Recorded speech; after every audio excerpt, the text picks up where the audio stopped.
Well, hello everyone. Hello everyone around the world. Well, here I am. This is my last day in Bronnoysund. Bronnoysund,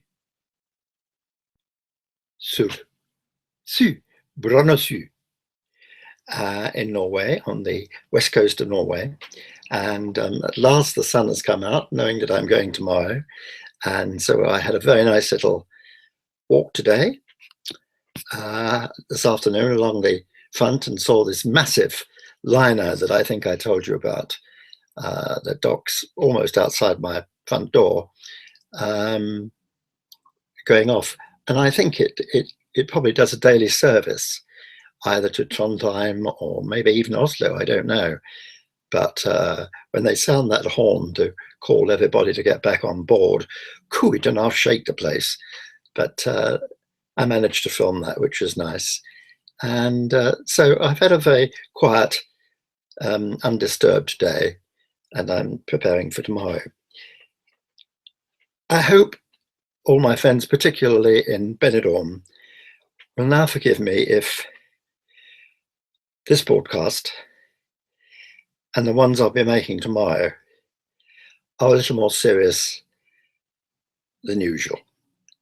I can be flippant and stupid, as I am most of the time, but we're on the eve of, well, at least I'm on the eve of something which is so terribly important to me. And it is, in a sense, an achievement, but it's not an achievement for me. It's an achievement for all those guys and girls who I'm up here for. What the reason I'm on this Arctic adventure. It's their achievement. They've done the most wonderful things for us. And that's why I wanted to do this. It's been worth the struggle. It's quite a struggle. Tomorrow, I hope that I will be able to broadcast live from the Arctic Circle. There's a signpost there, and I hope I can get the chance to speak to you from there. But if I can't, then I shall film it and take pictures, and I'll try and show you a couple of pictures on my 7 p.m. broadcast, which I presume will come from the, maybe even the 2 p.m. broadcast, I don't know, which will come from the hotel that I'm staying at in Bodø, which is 60 miles north of the Arctic Circle.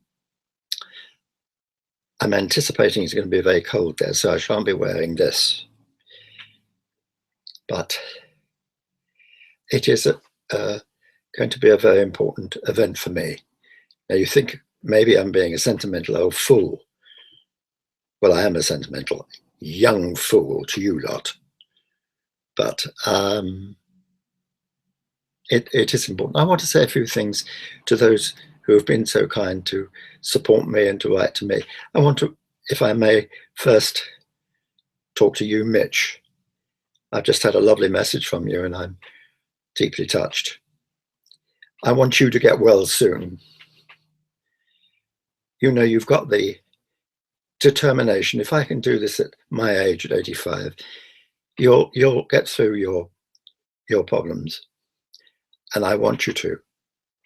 I want you to come back to Spain and we'll have a drink together. Just get well. Go for it. And I want to say thank you to those who've contributed to the fund and are still contributing. And I hope will continue to contribute after I get back. And I know that the transmission broke down this morning, so I don't know how much of what I said got through, but I want to thank particularly, I'm not going to name her because she may not like it, but my Norwegian darling friend, who tells me that she's going to ask some of the guests at her wedding to donate to my fund rather than wedding presents. That is the most generous gesture I've ever heard in my life, and I'm very grateful to her. And also to Benino from Denmark, who has to suffer a great deal of health problems himself. very nasty ones. But Nino, what you said also touched me deeply. But I want you to have the determination, as I'm sure you will, to get well and to keep well and to have as good a life as you possibly can.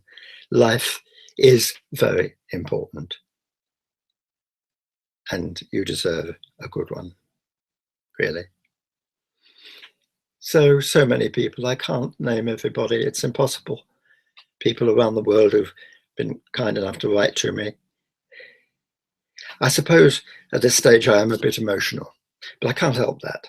I mean, you understand that, don't you? Tomorrow is going to be a very emotional day for me, but I shall get through it, and I want to address myself tomorrow to all the guys and gals of who are being helped by Help for Heroes, and to the staff of Help for Heroes themselves down there in Salisbury. I'll do my best. I'll try not to be too emotional. But tomorrow, we're on the eve of something that I never dreamt about a few months ago. And here I am now, on the brink of something that I shall remember for the rest of my life. I hope you'll forgive my emotion, and I hope you'll forgive my sentimentality, I suppose. Forgive me? Yes? And Nino, you cannot have this shirt, you cannot have this singlet, unless you've got £1,000, please. I know you like it. H-U-M, is it O-R? Yes. I believe it's Norwegian for humour. Humour.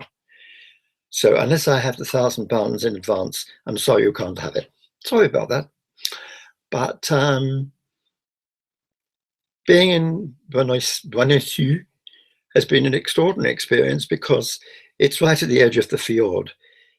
And this afternoon, after the ship had sailed off, I sat on the quayside alone. There wasn't anybody around at all. And it is extraordinary when you're on your own and you're in such a setting, how your mind works. And my mind went back over these 2 weeks. It's exactly 2 weeks today that I left home. And I thought about everything. I thought about all the incidents, the funny incidents, the not so funny incidents, the people I'd observed. And I thought about, I can't help it, my life. I thought about lots of things throughout my life. It's been a long life and a long career. And if I'd known that I was going to be at this stage in my life, well, I wouldn't have believed it, really. But sitting alone on that quayside was a kind of wake-up call for me. It told me that there's still a lot for me to do. And I just hope I'll be given the chance to complete it.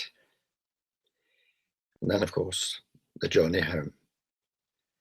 So forgive my seriousness tonight, but that's inevitable at a time like this. Let's celebrate tomorrow, shall we? Please spread the word to everybody that you know to look in. And if I can't do it from the Arctic Circle itself, it'll be just a few hours later from the hotel. And so I say good night to you all. Goodbye to Bronnoysund. And I hope you all have as good a night as I hope I shall have. I'll be on my way tomorrow. Good night. God bless you.